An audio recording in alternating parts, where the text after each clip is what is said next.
ಬೆಂಗಳೂರು ಎರಡನೇ international airport. ಕನಕಪುರಕ್ಕೆ ಮಣೆ, ನೆಲಮಂಗಲ ರೇಸ್ನಿಂದ ಔಟ್. ಜಯ ಕರ್ನಾಟಕ ವೆಬ್ ವೀಕ್ಷಕರಿಗೆ ನಮಸ್ಕಾರ. ನಾನು ಶಿವಮೂರ್ತಿ ಸುರಭ.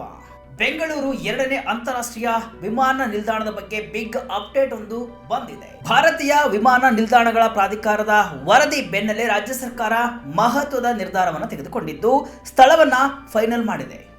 ರಾಜ್ಯ ಸರ್ಕಾರದ ನಡೆ ಹಿಂದೆ ಹೊಸೂರಿನಲ್ಲಿ ನಿರ್ಮಾಣವಾಗುತ್ತಿರುವ ತಮಿಳುನಾಡಿನ ಏರ್ಪೋರ್ಟ್ಗೆ ಸೆಡ್ಡು ಹೊಡೆಯುವ ತಂತ್ರ ಕ್ಲಿಯರ್ ಆಗಿ ಕಾಣಿಸ್ತಾ ಇದೆ. ಶಾರ್ಟ್ ಲಿಸ್ಟ್ ಆಗಿದ್ದ 3 ಸ್ಥಳಗಳ ಪೈಕಿ ನೆಲಮಂಗಲ ಕುಣಿಗಲ್ ರಸ್ತೆ ಔಟ್ ಆಗಿದ್ದು ಹೊಸ ಇಂಟರ್ನ್ಯಾಷನಲ್ ಏರ್ಪೋರ್ಟ್ ಬೆಂಗಳೂರು ದಕ್ಷಿಣದಲ್ಲಿಯೇ ನಿರ್ಮಾಣವಾಗಲಿದೆ. ಸ್ವತಃ ಡಿಸಿಎಂ ಡಿಕೆ ಶಿವಕುಮಾರ್ ಅವರು ಈ ಅಪ್ಡೇಟ್ ಅನ್ನ ನೀಡಿದ್ದು, ಹೊಸ ವಿಮಾನ ನಿಲ್ದಾಣ ಬೆಂಗಳೂರು ದಕ್ಷಿಣ ಭಾಗದಲ್ಲಿಯೇ ನಿರ್ಮಾಣ ಆಗಲಿದ್ದು ಐಟಿ ಬಿಟಿ ಜನರಿಗೆ ಭಾರಿ ಅನುಕೂಲ ಆಗಲಿದೆ ಅಂತ ಹೇಳಲಾಗ್ತಿದೆ. ಹಾಗಾದ್ರೆ ಎಲ್ಲಿ ಹೊಸ ವಿಮಾನ ನಿಲ್ದಾಣ ನಿರ್ಮಾಣವಾಗಲಿದೆ? ತಮಿಳುನಾಡಿನ ಹೊಸೂರು ಏರ್ಪೋರ್ಟ್ಗೆ ಹೇಗೆ ಈ ವಿಮಾನ ನಿಲ್ದಾಣ ಸವಾಲು ಹಾಕಲಿದೆ? ಈ ಮೆಗಾ ಪ್ರಾಜೆಕ್ಟ್ಗೆ ಎದುರಾಗಿರುವ ಸವಾಲುಗಳು ಏನು ಎಂಬುದನ್ನು ಡೀಟೇಲ್ ಆಗಿ ನೋಡೋಣ.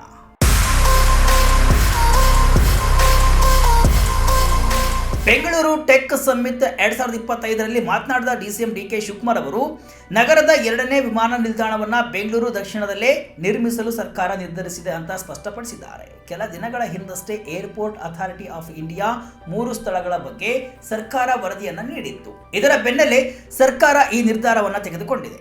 ಈ ಮೂಲಕ 3 ಸ್ಥಳಗಳ ಪೈಕಿ ನೆಲಮಂಗಲ ಬಳಿಯ ಸ್ಥಳ ರೇಸ್ನಿಂದ ಔಟ್ ಆಗಿದ್ದು ಕನಕಪುರ ರಸ್ತೆಯಲ್ಲಿಯೇ ಹೊಸ ಏರ್ಪೋರ್ಟ್ ನಿರ್ಮಾಣ ಖಚಿತವಾಗಿದೆ. ಬೆಂಗಳೂರಿನಲ್ಲಿ ದಿನೇ ದಿನೇ ಹೆಚ್ಚುತ್ತಿರುವ ವಾಯು ಸಂಚಾರ ದಟ್ಟಣೆ ಮತ್ತು ಮೂಲಸೌಕರ್ಯದ ಬೇಡಿಕೆಗಳನ್ನು ಪೂರೈಸಲು ಈ ನಿರ್ಧಾರ ಅನಿವಾರ್ಯವಾಗಿದೆ. ಸುಮಾರು 1.5 ಲಕ್ಷ ಕೋಟಿ ರೂಪಾಯಿಗಳ ಬೃಹತ್ ಮೂಲಸೌಕರ್ಯ ಯೋಜನೆಯ ಭಾಗವಾಗಿ ಈ ಎರಡನೇ ವಿಮಾನ ನಿಲ್ದಾಣ ನಿರ್ಮಾಣವಾಗ್ತಾ ಇದ್ದು ನಗರದ ಟ್ರಾಫಿಕ್ ದಟ್ಟಣೆ ಕಡಿಮೆ ಮಾಡುವುದು ಮತ್ತು ಪ್ರಾದೇಶಿಕ ಬೆಳವಣಿಗೆಗೆ ಒತ್ತು ನೀಡುವುದು ಇದರ ಮುಖ್ಯ ಉದ್ದೇಶ. ಯಾವೆಲ್ಲ ಜಾಗಗಳು ಶಾರ್ಟ್ ಲಿಸ್ಟ್ ಆಗಿದ್ವು? ಬಂಡೆ ಗುಡ್ಡಗಳೇ ಏರ್ಪೋರ್ಟ್ಗೆ ಸವಾಲು. ಸರ್ಕಾರ ಬೆಂಗಳೂರಿನಲ್ಲಿ ಎರಡನೇ ಅಂತಾರಾಷ್ಟ್ರೀಯ ವಿಮಾನ ನಿಲ್ದಾಣದ ನಿರ್ಮಾಣಕ್ಕಾಗಿ ಸರ್ಕಾರ 3 ಸ್ಥಳಗಳನ್ನು ಶಾರ್ಟ್ ಲಿಸ್ಟ್ ಮಾಡಿತ್ತು. ಇವುಗಳಲ್ಲಿ 2 ಸ್ಥಳಗಳು ಬೆಂಗಳೂರು ದಕ್ಷಿಣ ಭಾಗದಲ್ಲಿರುವ ಕನಕಪುರ ರಸ್ತೆಯಲ್ಲಿವೆ. ಒಂದು ಕಗ್ಗಲಿಪುರ ಸಮೀಪ ಮತ್ತು ಇನ್ನೊಂದು ಹಾರೋಹಳ್ಳಿ ಬಳಿ ಗುರುತಿಸಲಾಗಿದೆ. ಮತ್ತೊಂದು ಸ್ಥಳವು ಕುಣಿಗಲ್ ರಸ್ತೆಯ ನೆಲಮಂಗಲದ ಬಳಿ ಇದೆ. ಈ 3 ಸ್ಥಳಗಳನ್ನ ಎಎಐ ಅಧ್ಯಯನ ನಡೆಸಿತ್ತು. ಅದಾಗಿ ಹಲವು ತಿಂಗಳ ಬಳಿಕ ಮೊನ್ನೆಯಷ್ಟೇ ಸರ್ಕಾರಕ್ಕೆ ವರದಿಯನ್ನು ಕೂಡ ಸಲ್ಲಿಸಿತ್ತು. ವರದಿಯಲ್ಲಿ ಯಾವುದೇ ಸ್ಥಳವನ್ನ ಎಎಐ ಫೈನಲ್ ಮಾಡಿದ್ದಿಲ್ಲ. ಬದಲಾಗಿ 3 ಸ್ಥಳಗಳಿರುವ ಸವಾಲುಗಳನ್ನು ವರದಿಯಲ್ಲಿ ಉಲ್ಲೇಖಿಸಲಾಗಿತ್ತು. 3 ಸ್ಥಳಗಳು ನಗರದ ಕೇಂದ್ರ ಭಾಗದಿಂದ ಸುಮಾರು 30ರಿಂದ 35 ಕಿಲೋಮೀಟರ್ ದೂರದಲ್ಲಿದ್ದು ಪ್ರತಿಯೊಂದು ಸ್ಥಳವು ಸುಮಾರು 4530ರಿಂದ 5200 ಎಕರೆ ವಿಸ್ತೀರ್ಣವನ್ನು ಹೊಂದಿದೆ. ಪ್ರಮುಖವಾಗಿ ನೆಲಮಂಗಲ ಭಾಗದಲ್ಲಿ ಕಲ್ಲಿನ ಗುಡ್ಡಗಳಿದ್ದು ವಿಮಾನ ನಿಲ್ದಾಣ ನಿರ್ಮಾಣಕ್ಕೆ ನೆಲವನ್ನ ಸಮತಟ್ಟು ಮಾಡಲು ಭಾರಿ ಪ್ರಮಾಣದ ಖರ್ಚು ಮಾಡಬೇಕಾಗುತ್ತೆ. ಅಲ್ಲದೆ ಅಸ್ತಿತ್ವದಲ್ಲಿರುವಂತಹ ಇತರೆ ವಿಮಾನ ನಿಲ್ದಾಣಗಳ ವಾಯು ಪ್ರದೇಶದ ಮಿತಿಗಳು ಇಲ್ಲಿ ಅಡ್ಡಿಯಾಗುವ ಸಾಧ್ಯತೆ ಇದೆ. ಇನ್ನು ಕನಕಪುರ ರಸ್ತೆಯ ಚೂಡಹಳ್ಳಿ ಮತ್ತು ಸೋಮನಹಳ್ಳಿ ಭಾಗದಲ್ಲೂ ಕೂಡ ಕಲ್ಲಿನ ಭೂಪ್ರದೇಶ ಮತ್ತು ಬನ್ನೇರುಘಟ್ಟ ರಾಷ್ಟ್ರೀಯ ಉದ್ಯಾನವನದ ಸಾಮೀಪ್ಯ ದೊಡ್ಡ ಸವಾಲಾಗಿ ಪರಿಣಮಿಸಿದೆ.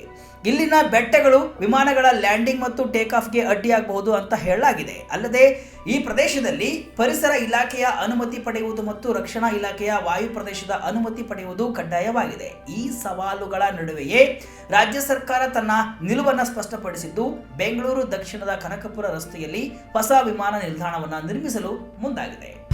ಏರ್ಪೋರ್ಟ್ಗೆ ಬೆಂಗಳೂರು ದಕ್ಷಿಣವೇ ಯಾಕೆ ಫೈನಲ್? ಹೊಸೂರು ಏರ್ಪೋರ್ಟ್ಗೆ ಸರ್ಕಾರದ ಚೆಕ್ಮೇಟ್. ಈಗಾಗಲೇ ದೇವನಹಳ್ಳಿಯಲ್ಲಿರುವ ಕೆಂಪೇಗೌಡ ಅಂತಾರಾಷ್ಟ್ರೀಯ ವಿಮಾನ ನಿಲ್ದಾಣಕ್ಕೆ ಬೆಂಗಳೂರು ದಕ್ಷಿಣದಿಂದ ಹೋಗಲು ಇರುವ ದೀರ್ಘ ಪ್ರಯಾಣದ ಸಮಯವನ್ನು ತಪ್ಪಿಸಲು ಈ ಭಾಗವನ್ನೇ ಆಯ್ಕೆ ಮಾಡಿಕೊಳ್ಳಲಾಗಿದೆ.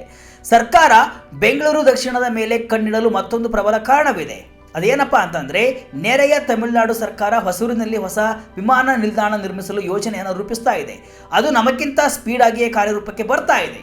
ಒಂದು ವೇಳೆ ಹೊಸೂರಿನಲ್ಲಿ ಏರ್ಪೋರ್ಟ್ ಆದರೆ ಬೆಂಗಳೂರು ದಕ್ಷಿಣ ಭಾಗದಲ್ಲಿರುವ ಎಲೆಕ್ಟ್ರಾನ್ ಸಿಟಿ, ಸರ್ಜಾಪುರ, ಬೊಮ್ಮನಹಳ್ಳಿ ಭಾಗದ ಜನರು ದೇವನಹಳ್ಳಿಗೆ ಹೋಗುವ ಬದಲು ಹತ್ತಿರದ ಹೊಸೂರು ಏರ್ಪೋರ್ಟ್ಗೆ ಹೋಗಲು ಆರಂಭಿಸುತ್ತಾರೆ. ಇದರಿಂದ ಕರ್ನಾಟಕಕ್ಕೆ ಆರ್ಥಿಕವಾಗಿ ಹಿನ್ನಡೆಯಾಗುವ ಸಾಧ್ಯತೆ ಹೆಚ್ಚಿರುತ್ತೆ. ಈ ಸವಾಲನ್ನು ಎದುರಿಸಲು ಮತ್ತು ಬೆಂಗಳೂರು ದಕ್ಷಿಣದ ಪ್ರಯಾಣಿಕರನ್ನು ಉಳಿಸಿಕೊಳ್ಳಲು ಕರ್ನಾಟಕ ಸರ್ಕಾರ ಈ ಹೊಸ ಏರ್ಪೋರ್ಟ್ ಅನ್ನು ದಕ್ಷಿಣ ಭಾಗದಲ್ಲೇ ನಿರ್ಮಿಸಲು ಮುಂದಾಗಿದೆ.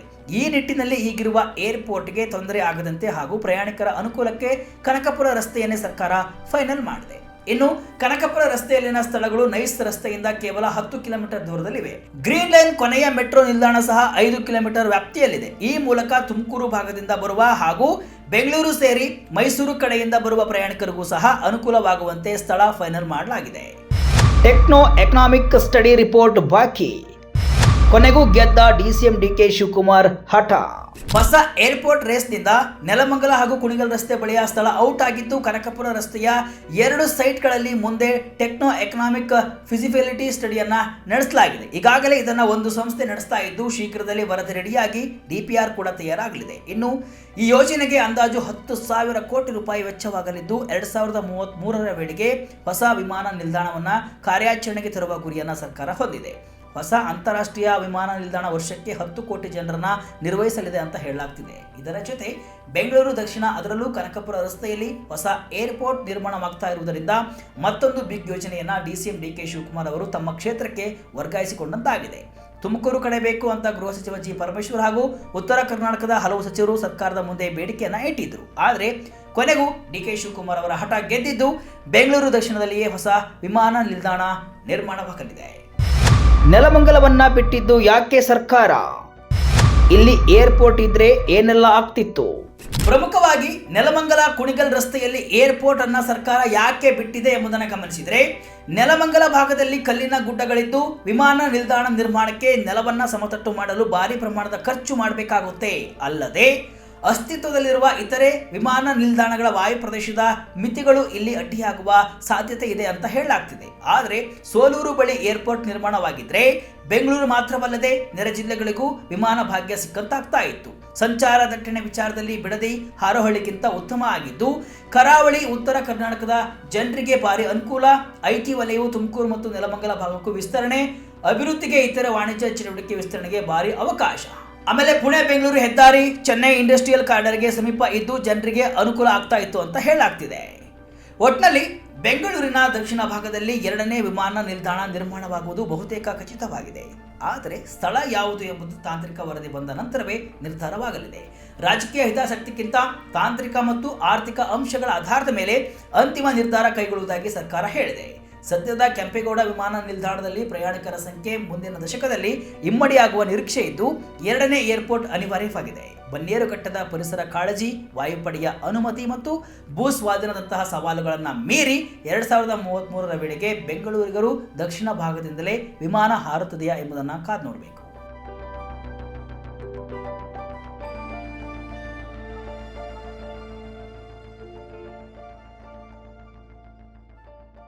ಇದಿಷ್ಟು ಇವತ್ತಿನ ವಿಶೇಷ. ಇದೇ ರೀತಿ ಹಲವು ವಿಶ್ಲೇಷಣೆ, ಮಾಹಿತಿ ಅಷ್ಟೇ ಅಲ್ಲ, ಮನರಂಜನೆಯ ವಿಡಿಯೋಗಳಿಗಾಗಿ ವಿಜಯ ಕರ್ನಾಟಕ ವೆಬ್ಸೈಟ್, ಫೇಸ್ಬುಕ್ ಹಾಗೂ ಯೂಟ್ಯೂಬ್ ಪೇಜನ್ನು ಫಾಲೋ ಮಾಡಿ. ಧನ್ಯವಾದಗಳು.